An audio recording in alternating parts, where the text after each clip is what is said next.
Video में हम लोग पढ़ने वाले गोइंग प्लेसेस को, जिसे लिखा है ए.आर. बार्टोन ने। अगर तुम लोग को ए.आर. बार्टोन नाम याद नहीं रह रहा है तो सिंपल ए.आर. बर्तन याद कर लेना। BARTAN होता है ना, बस TON लगा देना, तो ए.आर. बर्तन भी बोल सकते हो। बस याद करने के लिए, मैं डिसरिस्पेक्ट नहीं कर रहा हूँ ऑथर को। ये एक मॉडर्न राइटर है जो कि ज्यूरिक में रहते थे और इंग्लिश लैंग्वेज में अपने राइटिंग्स को लिखा करते थे। और इस चैप्टर का जो थीम है ना, वो है adolescent fantasising and hero worship के ऊपर। एडोलसेंट का मतलब होता है ना कि जो भी 13 से 17 साल के बीच के जो भी लौंडे लौंडिया होती है ना, उनको एडोलसेंट कहते हैं। फॉर एग्जाम्पल टीनेजर्स को ही ले लो, वो बहुत ज्यादा फैंटेसाइज करते हैं, वो बहुत ज्यादा ड्रे ड्रीमिंग करते हैं। मतलब कि जब तुम लोग भी टीनेजर हुआ करते होगे, मतलब अभी भी तुम लोग टीनेजर्स ही हो शायद, तो तुम लोग भी बहुत सारे सुपर नेचुरल चीजें सोचा करते होगे, जैसे कि मैं इनविजिबल हो गया तो ये करूंगा वो करूंगा, आयरन मैन का सूट मिल गया तो मैं बहुत बड़ा सुपरस्टार बन जाऊंगा, लोगों को बचाऊंगा, दिस दैट, बहुत सारे तुम लोग डे ड्रीमिंग करते होंगे। तो ये सब होता है एडोलसेंट फैंटेसाइजिंग। और हीरो वर्शिप का मतलब होता है जैसे हम कुछ लोगों को देख के एडमायर हो जाते हैं और उनके जैसा बनना चाहते हैं, या फिर एक तरह से हम उन्हें पूजने लगते हैं। तो यही थीम है हमारे इस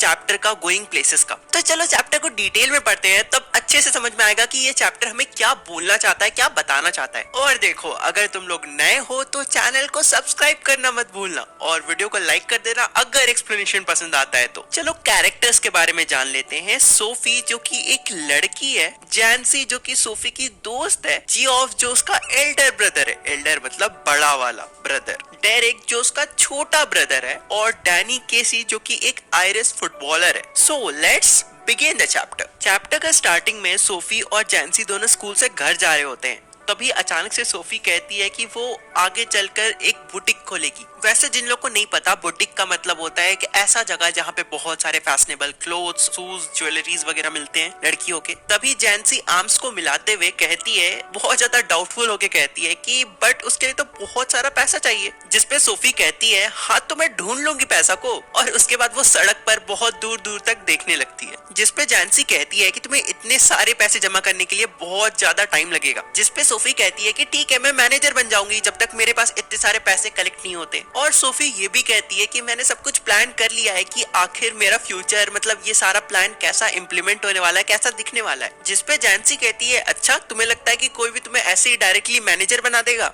जिसपे सोफी कहती है कि वो बिल्कुल मैरी क्वेंट जैसा बन जाएगी, जो कि उस वक्त की बहुत ही ज्यादा फेमस फैशन डिजाइनर है। और सोफी बहुत ही ज्यादा नेचुरल डिजाइनिंग भी करेगी, और उसकी जो शॉप होगी ना, वो पूरे सिटी की सबसे अमेजिंग शॉप भी होगी। तो यहाँ तक हमें ये पता चलता है ना कि जो सोफी है वो बहुत ही ज्यादा डे ड्रीमिंग करती है। जो चीज वो एक्चुअल में हासिल इजिली नहीं कर सकती है, उस चीज के बारे में भी सोचती है। और वहीं पर जो जैंसी है ना, वो बहुत ही ज्यादा रियलिस्टिक अप्रोच रखती है। और जैंसी को ये भी पता है कि एट लास्ट उन्हें बिस्किट फैक्ट्री में ही काम करना है, क्योंकि वो लोग जिस सिचुएशन में रह रहे हैं और उनकी जो कैपेबिलिटीज है वो बस उसी लेवल तक है, क्योंकि उनकी फाइनेंशियल कंडीशन कुछ अच्छी नहीं है। उसके बाद जैंसी सोफी से कहती है कि तुम्हें रियलिस्टिक हो जाना चाहिए, क्योंकि जल्दी ही हमारे स्कूल्स खत्म होने वाले हैं। मतलब कि सोफी तुम्हें थोड़ा सेंसिबल वे में सोचना चाहिए, क्योंकि इतना फैंटेसाइज करने से कुछ फायदा नहीं है, क्योंकि रियल वर्ल्ड में ये फैंटेसीज काम नहीं देगी। और जैंसी ये भी कहती है कि तुम्हें भी पता है कि तुम्हारे पापा जो शॉप वर्क करते हैं उससे उतना ज्यादा नहीं कमा पाते हैं, और तुम्हारे पापा भी तुम्हें ये सब चीज के लिए अलाउ नहीं करेंगे जो चीजें तुम सोच रही हो उसके लिए। जिसपे सोफी कहती है कि ठीक है, तो क्या दिक्कत है, मैं एक्ट्रेस बन जाऊंगी। और एक्ट्रेस वैसे भी फुल टाइम काम तो करती नहीं है, तो हाफ टाइम मैं एक्ट्रेस वाली काम करूंगी और हाफ टाइम मैं अपना बुटीक पे काम करूंगी। कहती है कि मेरे पास बहुत सारी चॉइसेस है, या तो मैं मैनेजर बन सकती हूँ, या तो मैं एक एक्ट्रेस बन सकती हूँ, या तो फिर मैं एक फैशन डिजाइनर बन सकती हूँ, और साथ ही साथ मैं अपने बुटीक के काम को भी संभालूंगी। और एट द एंड मैं इसी टाइप की काम करूंगी जो एट द एंड रेप्यूटेटेड हो, या फिर एलिगेंट हो कह सकते हो। और ये कहते कहते जो सोफी होती है वो अपने घर की तरफ चली जाती है, जैंसी को वहीं पर छोड़कर। और सोफी घर में घुसने के बाद ये कहती है कि जब भी मेरे पास इतने सारे पैसे होंगे तो मैं पक्का पहले बुटीक खोलूंगी। जिसपे सोफी के फादर कहते हैं कि अगर तुम्हारे पास इतने सारे पैसे आ भी जाते हैं, मान लो, तब तुम सबसे पहले हमारे लिए एक डिसेंट सा घर खरीदोगी, जिस घर पे हम लोग सब कोई शांति से रह सके। उसके बाद जो सोफी के फादर होते हैं वो सेफर्ड पाई खाते हुए थैंक यू बोलते हैं। I don't know WTF is this, but मैं तुम्हें स्क्रीन पे दिखा दूंगा कि ये क्या है। और सोफी के फादर का जो फेस था ना, वो बहुत ही ज्यादा डर्टी और बहुत ही ज्यादा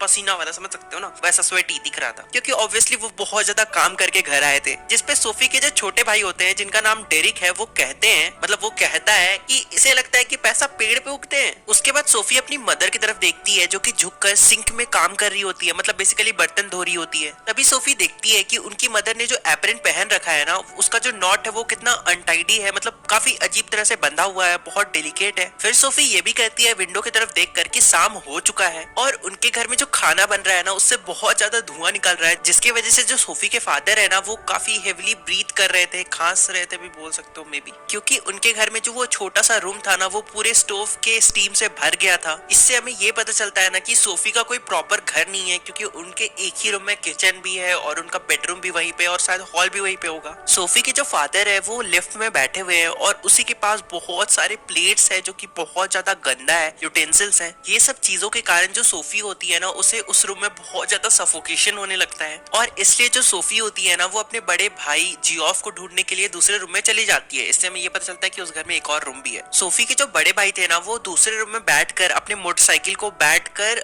रिपेयर कर रहे होते हैं और जो जियोफ थे ना उन्होंने उस मोटरसाइकिल को न्यूज़पेपर के ऊपर रखा हुआ था ताकि वो जो रूम का कारपेट था ना वो खराब ना हो। और सोफी के जो बड़े भाई है मतलब जो जियोफ है उन्हें स्कूल पास किए हुए 3 साल ऑलरेडी हो चुके हैं और अब वो अप्रेंटिस मैकेनिक है, मतलब एक सीनियर मैकेनिक के अंदर काम करते हैं, बेसिकली एक मेन मैकेनिक के अंदर काम करते हैं और वो रोज काम करने के लिए सिटी के बिल्कुल अपोजिट साइड में उन्हें जाना पड़ता है, मतलब बहुत दूर जाना पड़ता है अपने घर से, जिससे हमें पता चलता है कि उनके जो बड़े भाई है वो काफी ज्यादा ग्रो हो चुके हैं, वो बहुत ज्यादा ग्रोन अप है, बहुत ज्यादा मैच्योर है और मतलब बड़े हो चुके हैं बस। फिर सोफी ये भी बताती है कि उनके जो बड़े भाई है मतलब जो जियोफ है वो बहुत ही ज्यादा कम बोलते हैं। जियोफ इतना ज्यादा मैच्योर थे, इतना ज्यादा कम बोलते थे ना, तो इसलिए जो सोफी होती है वो कंपेयर करती है कि उनके मुंह से आवाज निकलना इज इक्वल टू जमीन के अंदर से मिनरल्स निकालने जितना टफ है। और जो सोफी है ना वो बहुत ज्यादा जलती थी अपने बड़े भाई की मैच्योरिटी से, क्योंकि मतलब उनकी चुप्पी से जलती थी, क्योंकि एक्चुअली उसे अपने बड़े भाई के लाइफ के बारे में कुछ भी नहीं पता था और वो ये एज्यूम करती है ना कि जब भी उनके बड़े भाई मतलब जियोफ कुछ नहीं बोलते हैं इसका मतलब वो अपने ही दुनिया में किसी और दुनिया में खोए रहते हैं। मतलब कि सोफी को ये लगता है कि उनके जो बड़े भाई है ना वो जब भी चुप रहते हैं तब वो किसी और जगह के बारे में सोचते रहते हैं जिस जगह पे सोफी कभी भी नहीं गई है। सोफी ये भी सोचती है कि ये जगह कुछ ऐसी जगह हो सकती है जो उनके आसपास के कंट्रीज में हो जहाँ पे वो कभी नहीं गई हो और ये सब चीजें सोफी के अंदर बहुत ही अलग तरह का इंटरेस्ट को उजागर कर देती है। मतलब वो चुप रहता है तो उस टाइम वो मतलब करता क्या है, वो मतलब उसका लाइफ में क्या हो रहा है, क्योंकि सोफी को बिल्कुल भी नहीं पता है ना कि उसका भाई एक्चुअली में क्या करता है और क्या सोचता है।